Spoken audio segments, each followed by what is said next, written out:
एक लंबे समय पहले रंगापुरम नामक एक गांव था।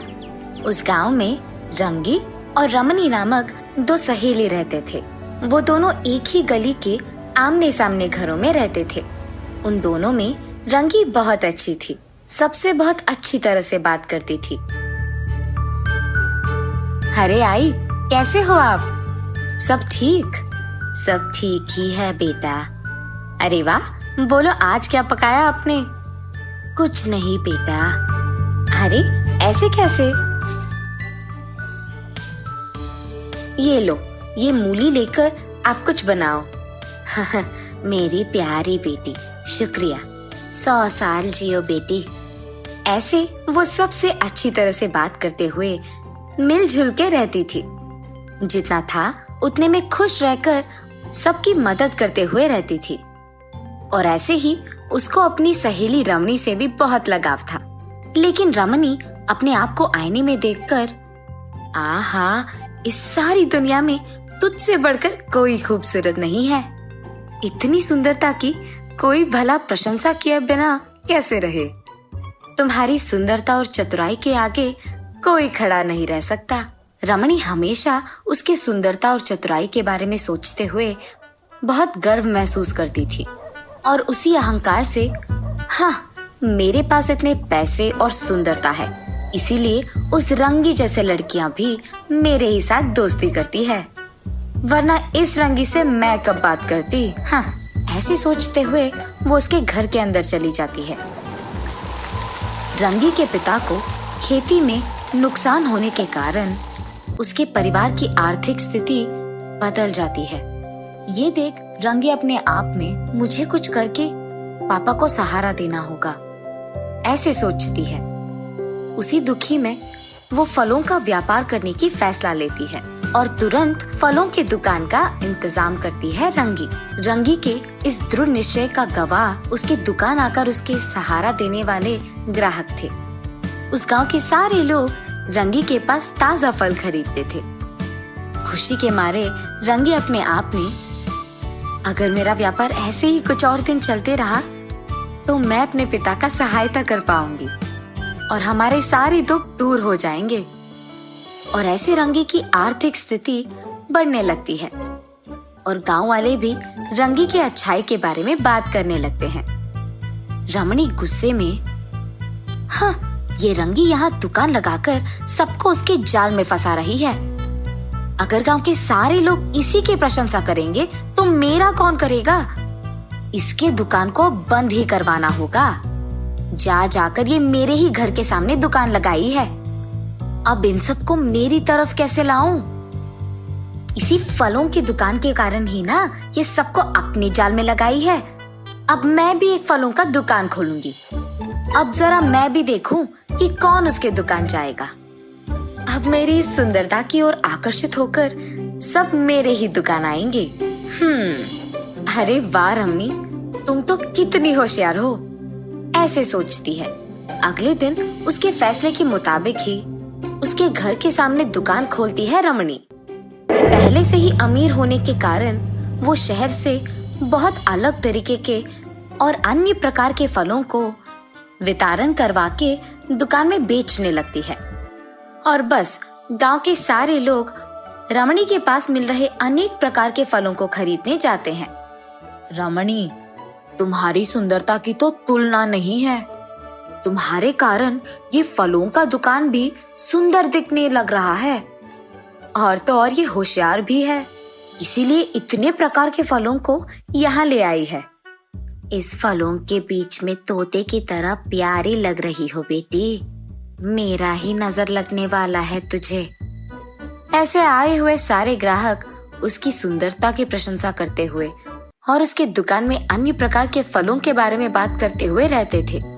और लो, रमणी के खुशी का हद ही नहीं था। वहाँ दूसरी तरफ, क्योंकि रमणी उसके दुकान में अलग प्रकार के फल बेच रही थी, वहाँ रंगी की व्यापार ठीक नहीं चल रहा था। क्या हुआ बेटी, आजकल व्यापार अच्छा नहीं चल रहा है क्या? नहीं आई, ठीक नहीं चल रहा है।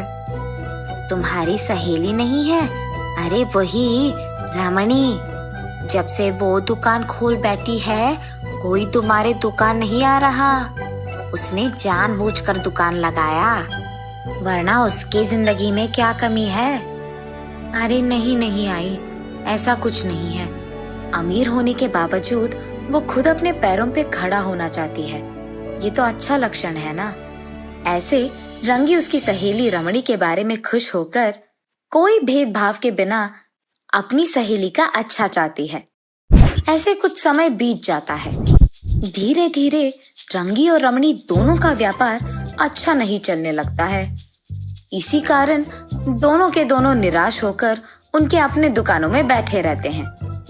एक दिन एक ऋषि उसी गांव से गुजर रहे होते हैं। रमणी के दुकान के पास आकर, बेटी बहुत भूख लग रहा है, खाने एक फल दे सकती हो क्या? जाइए बाबू जाइए, मेरे पास यहाँ कुछ नहीं है और मुझसे मांगने आए हैं। एक तो मेरा व्यापार यहाँ नुकसान में है और मैं आपको फल मुफ्त में दूं। चलो हटो यहाँ से। वो ऋषि एक छोटी सी मुस्कान देकर वहां से रंगी के दुकान की ओर बढ़ते हैं। भूखा पड़ा हूँ बेटी, कुछ फल दान में दे सकती हो क्या? भूख मिट जाएगा। ऐसे ही वो ऋषि रंगी को भी पूछता है।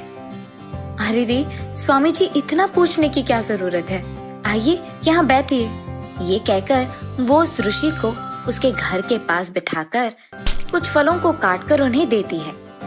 उस मुनि के खाने के दौरान रंगी उनकी सेवा करती है।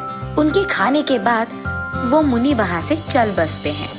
खुश रहो बेटी, ये कहकर एक छोटी मुस्कान देकर उनके पास मौजूद पवित्र जल को रंगी के दुकान में मौजूद फलों पे डालकर वहाँ से चले जाते हैं और रंगी उनको नमस्कार करती है। पीछे मुड़ते ही उसके दुकान में अलग प्रकार के बहुत सारे फल देख रंगी आश्चर्यचकित हो जाती है। कुछ देर बाद, रंगी, आज मेरे घर में बहुत सारे मेहमान आए बेटी और खाने के लिए फल चाहिए। तुम्हारे पास मौजूद सारे फलों को मेरे गाड़ी में लगाओ।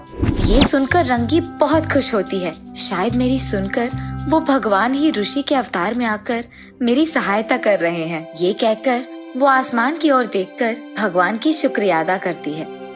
रंगी के अगले दिन उठने से पहले ही खाली पड़े फलों के बक्सों में फल भरे रहते हैं।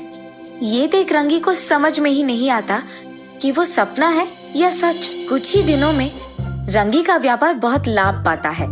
तब से हर रोज सुबह रंगी के उठने से पहले ही फलों के सारे बक्सों में फल भरे रहते हैं और बस कुछ ही दिनों में रंगी अमीर बन जाती है। ये सब देख रमणी, ये सब रंगी ने कैसे किया, ये सोच वो दंग रह जाती है। रंगी के पास जाकर, क्या हुआ रंगी, अचानक तुम्हारा व्यापार इतना अच्छा चलने लगा? और बस जो कुछ भी हुआ रंगी उसे बताती है। अरे रे, अगर मैं उसी दिन उस ऋषि को फल दान में दे देती तो शायद मुझे ये सब मिलता। मैंने ये मौका खो दिया। ऐसे अपने आप में वो निराश होती है और उसी दुख में वो अपने घर चले जाती है। अब उस रंगी का किस्मत अगर मुझे हासिल करना है तो उसकी दुकान में मौजूद टोकरी को मुझे चुराना होगा। ये फैसला करके रमणी रात के समय में रंगी के दुकान जाकर उसकी टोकरियों को चुराती है। उन टोकरियों को घर ले आने के बाद रमणी उन टोकरियों के भरने का इंतजार करती है। रात सुबह में बदल जाती है लेकिन वो टोकरी सारे खाली के खाली रहते हैं। हाय भगवान, मेरी टोकरी कहाँ गए? कहीं नजर नहीं आ रहे। क्या हुआ होगा? रंगी ऐसे अपने टोकरियों को ढूंढते ढूंढते रमणी के दुकान की ओर बढ़ती है। वहां उसे फलों की टोकरियों के साथ दुखी बैठी रमणी दिखाई देती है और बस रंगी को सब समझ में आता है। रंगी को देख रमणी निराश होते हुए उसके पास जाकर, मैंने बहुत बड़ी गलती किया है, मुझे माफ करो। घमंड और जलन के कारण ही मैंने ये सब किया है। अपनी गलती मानने के लिए भी हिम्मत की जरूरत होती है रमणी, और तुम बहुत हिम्मत वाली हो। रमणी को ये कहकर रंगी अपने टोकरियों को लेकर उसके घर चले जाती है। माफ करने वाले महान हैं। ऐसे रमणी रंगी के बारे में अपने मन में सोचती है। ऐसे सहेलियां दोनों एक दूसरे को अच्छी तरह समझकर अपने खुद के व्यापार करने लगते हैं।